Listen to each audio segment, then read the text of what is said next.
Selamat pagi anak-anakku semua kelas 10. Selamat bergabung di SMA dan SMK Yadika 9 Bekasi. Ibu memperkenalkan diri, nama Ibu Nurmian Marbun, mengajar di SMA Yadika 9 pelajaran biologi. Terima kasih, semoga kita dapat bertemu kembali. Selamat siang anak-anakku semua. Bagaimana kabar kalian hari ini? Semoga semua dalam keadaan sehat selalu, sehingga kalian dapat mengikuti kegiatan MPLS tahun 2020-2021 ini. Tak lupa Ibu mengucapkan selamat bergabung di unit SMA dan unit SMK di Yadika 9 Bekasi ini. Puji dan syukur kita panjatkan kepada Tuhan Yang Maha Esa, sehingga kalian sudah bisa mengikuti kegiatan MPLS dari hari Senin, hari yang pertama, dan hari ini adalah hari Selasa. Ini merupakan hari yang kedua. Kebetulan Ibu diamanatkan sekolah untuk menyampaikan materi tentang pemahaman COVID-19. Nah, sebelum Ibu memasuki materi tersebut ataupun menyampaikan materi tersebut, Ibu akan memperkenalkan dulu diri Ibu sama kalian. Karena ada istilah yang mengatakan, tak kenal maka tak sayang, kenal maka sayang. Ya kan anak-anak? Nah, Ibu akan memperkenalkan diri Ibu. Nama Ibu Nurmian Marbun, mengajar biologi di unit SMA Yadika 9. Baiklah, sekarang kita akan memasuki materi. Tentunya kalian sudah siap, bukan? Seperti yang kalian ketahui, kalian melaksanakan kegiatan MPLS secara daring.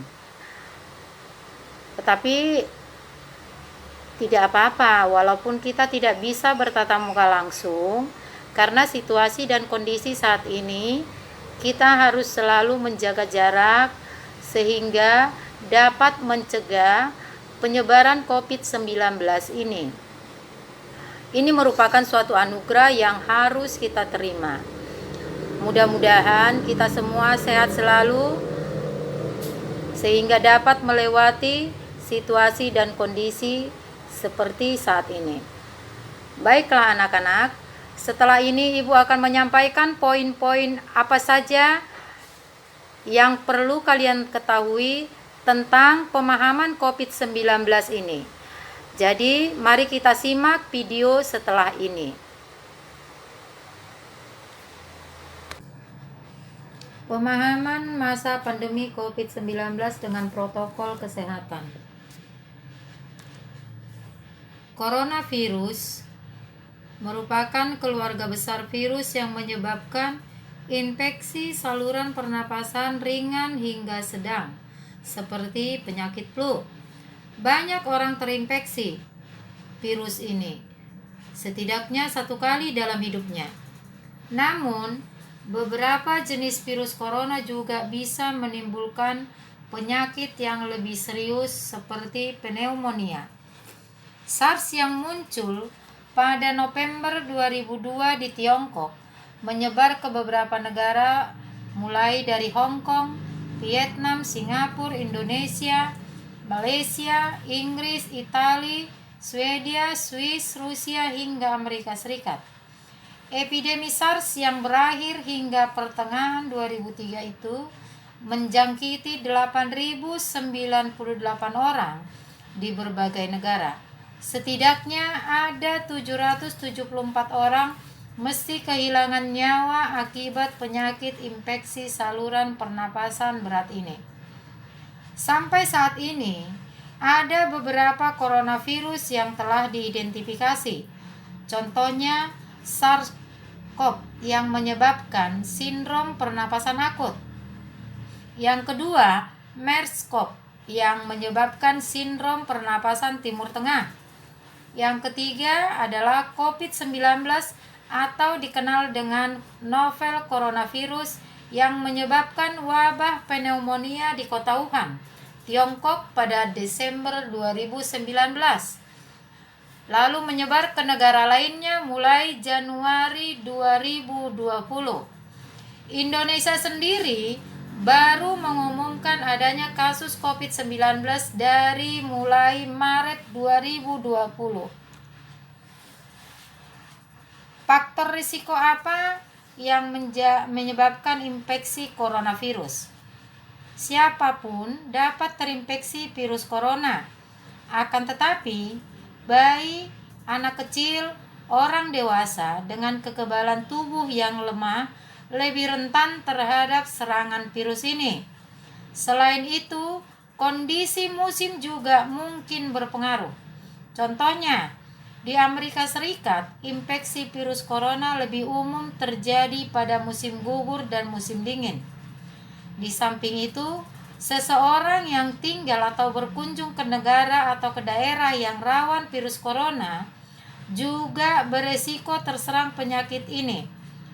Misalnya, jika kita berkunjung ke Tiongkok, khususnya kota Wuhan, maka kita akan menjadi lebih cepat terjangkit karena negara tersebut sudah pernah menjadi negara yang merupakan tempat bermukimnya COVID-19 ini.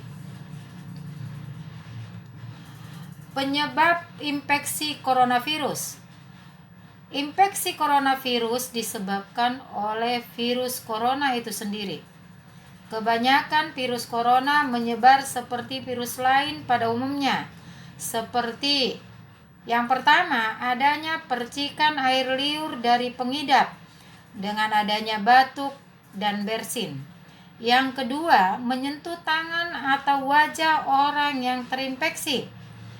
Yang ketiga, menyentuh mata, hidung, atau mulut setelah memegang barang yang terkena percikan air liur pengidap virus corona tersebut. Yang terakhir adalah adanya dari tinja atau feses, tetapi ini jarang terjadi. Khusus untuk COVID-19, masa inkubasi belum diketahui secara pasti.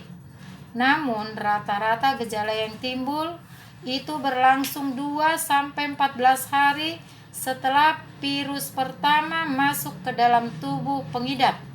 Di samping itu, metode transmisi COVID-19 juga belum diketahui dengan pasti.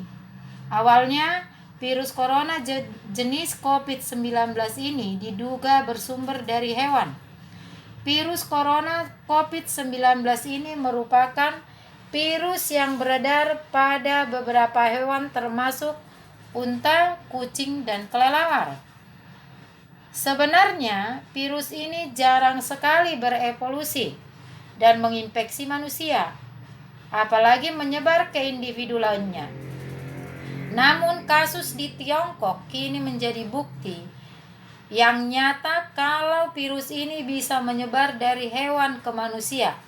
Bahkan, kini penularannya bisa dari manusia ke manusia.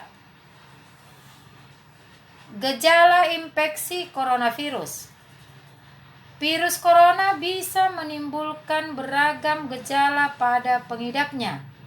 Gejala yang muncul bergantung pada jenis virus corona yang menyerang dan seberapa serius infeksi yang terjadi.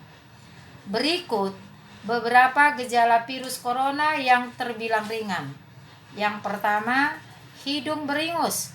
Yang kedua, sakit kepala. Yang ketiga, batuk. Yang keempat, sakit tenggorokan. Yang kelima, demam. Dan yang terakhir, merasa tidak enak badan. Hal yang perlu ditegaskan, beberapa virus corona dapat menyebabkan gejala yang parah. Infeksinya dapat berubah menjadi bronkitis dan pneumonia. Hal ini disebabkan oleh COVID-19 yang mengakibatkan gejala seperti yang pertama, demam yang mungkin cukup tinggi bila pasien mengidap pneumonia. Yang kedua, batuk dengan lendir. Yang ketiga, sesak napas. Yang keempat, nyeri dada atau sesak saat bernapas atau batuk. Infeksi bisa semakin parah bila menyerang kelompok individu tertentu. Contohnya, orang dengan penyakit jantung atau paru-paru. orang dengan sistem kekebalan yang lemah, khususnya pada bayi dan lansia. Pengobatan apa saja yang menjadi sumber daripada infeksi coronavirus ini? Yang pertama, perawatan khusus untuk mengatasi infeksi virus corona ini belum ada. Umumnya, pengidap akan pulih dengan sendirinya. Namun, ada beberapa upaya yang bisa dilakukan untuk meredakan gejala infeksi virus corona tersebut. Contohnya, yang pertama, minum obat yang dijual bebas untuk mengurangi rasa sakit, demam, dan batuk. Yang kedua, gunakan pelembab ruangan atau mandi air panas untuk membantu meredakan sakit tenggorokan dan batuk. Yang ketiga, perbanyak istirahat. Yang keempat, perbanyak asupan cairan tubuh. Jika merasa khawatir dengan gejala yang dialami, segeralah hubungi penyedia layanan kesehatan terdekat atau ke dokter. Khusus untuk virus corona yang menyebabkan penyakit serius seperti SARS, MERS, atau infeksi COVID-19 ini, penanganannya akan disesuaikan dengan penyakit dan kondisi pasien. Bila pasien mengidap infeksi novel coronavirus ini, dokter akan merujuk ke rumah sakit rujukan yang telah ditunjuk oleh Dinkes atau Dinas Kesehatan setempat. Yang kedua adalah dokter akan mengadakan isolasi. Yang ketiga, akan mengadakan fototoraks sesuai indikasi. Yang kelima, dia akan mengadakan terapi simptomatik. Yang keenam, terapi cairan. Yang ketujuh, rumah sakit tersebut harus menyediakan ventilator mekanik bila terjadi gagal nafas. Bila disertai dengan infeksi virus, maka akan ditambah dengan pemberian antibiotik. Bagaimana cara pencegahan infeksi coronavirus? Yang pertama, sampai saat ini belum ada vaksin yang bisa mencegah infeksi coronavirus ini. Namun, setidaknya ada beberapa cara yang bisa dilakukan untuk mengurangi risiko terjangkitnya virus ini. Berikut upaya yang dilakukan. Yang pertama, sering-seringlah mencuci tangan dengan sabun dan air selama 20 detik hingga bersih. Yang kedua, hindari menyentuh wajah, hidung, atau mulut saat tangan dalam keadaan kotor atau belum dicuci. Yang ketiga, hindari kontak langsung atau berdekatan dengan orang yang sakit. Yang kelima, hindari menyentuh hewan atau unggas liar. Yang keenam, membersihkan dan mensterilkan permukaan benda yang sering digunakan. Yang ketujuh, tutup hidung dan mulut ketika bersin atau batuk dengan tisu. Kemudian buanglah tisu dan cuci tangan hingga bersih. Jangan keluar rumah dalam keadaan sakit. Kenakan masker dan segera berobat ke fasilitas kesehatan ketika mengalami gejala penyakit saluran napas. Selain itu, kamu juga bisa perkuat sistem kekebalan tubuh dengan mengkonsumsi vitamin dan suplemen sebagai bentuk pencegahan dari virus ini. Sekarang, satu-satunya cara yang kita lakukan bukan dengan menyerah, tidak melakukan apapun, melainkan kita harus jaga produktivitas kita agar dalam situasi seperti sekarang ini kita lebih produktif, namun aman dari COVID-19, sehingga diperlukan tatanan yang baru, yaitu tatanan kebiasaan dan perilaku yang baru berbasis pada adaptasi untuk membudayakan perilaku hidup bersih dan sehat.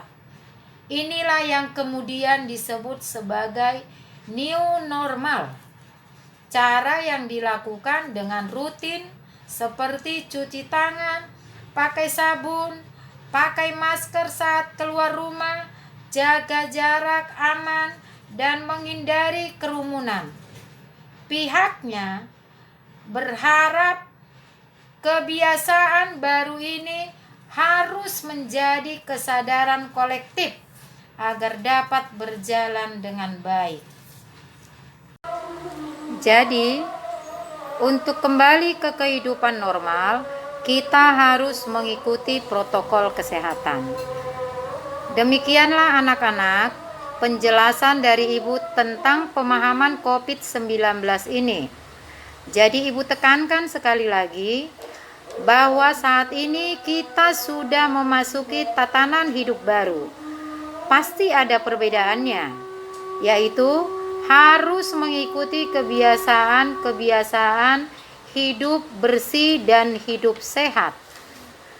Yaitu 1, setiap keluar dari rumah wajib pakai masker.